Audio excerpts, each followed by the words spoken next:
જય માતાજી મિત્રો, આ દુનિયામાં દરેક વ્યક્તિ ઈચ્છે છે કે તેના ઘરમાં સુખ શાંતિ અને સમૃદ્ધિ રહે, પરંતુ ઘરની ખુશી માત્ર પૈસાથી આવતી નથી. સાચી ખુશી પરિવારના સભ્યો વચ્ચેના પ્રેમ, વિશ્વાસ અને સાચા વર્તનથી આવે છે. તો સૌથી પહેલી વાત કે ઘરમાં એકબીજાના સાથે પ્રેમથી વાત કરો. કડવા શબ્દો ઘણી વખત એવા ઘા આપે છે કે જે વર્ષો સુધી ભરાતા નથી, જ્યારે મીઠા શબ્દો સૌથી મુશ્કેલ પરિસ્થિતિ પણ સરળ બનાવી શકે છે. બીજી વાત, વડીલોનું સન્માન કરો. તેમના અનુભવમાંથી ઘણું બધું શીખવા મળે છે.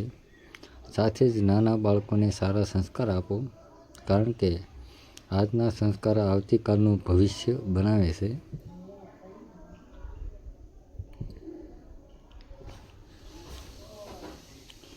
ત્રીજી વાત, ઘરમાં ઝઘડો થાય તો તેને લાંબો સમય સુધી મનમાં ન રાખો.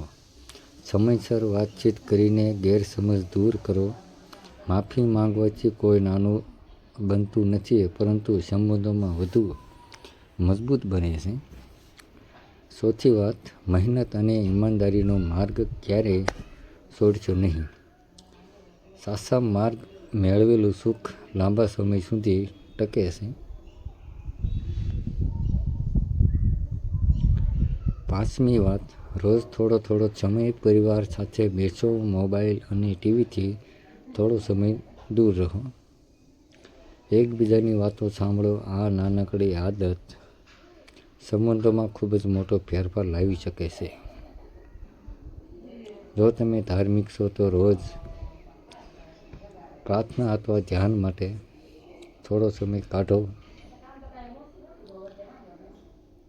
તે તમને શાંત રાખવામાં મદદરૂપ બની શકે છે અને સકારાત્મક વિચાર જાળવવામાં સહાય કરે છે. મિત્રો, સુખી ઘરનું રહસ્ય કોઈ ચમત્કાર નથી, તે પ્રેમ, વિશ્વાસ, સન્માન, ધીરજ અને એકબીજાની કાળજીમાં છુપાયેલું છે. જો તમને આ વાતો ગમી હોય તો વિડીયોને લાઈક કરો, તમારા પરિવાર અને મિત્રો સાથે શેર કરો અને આવી જ ઉપયોગી વાતો માટે અમારી ચેનલને સબસ્ક્રાઈબ કરવાનું ભૂલશો નહીં. ધન્યવાદ. જય માતાજી.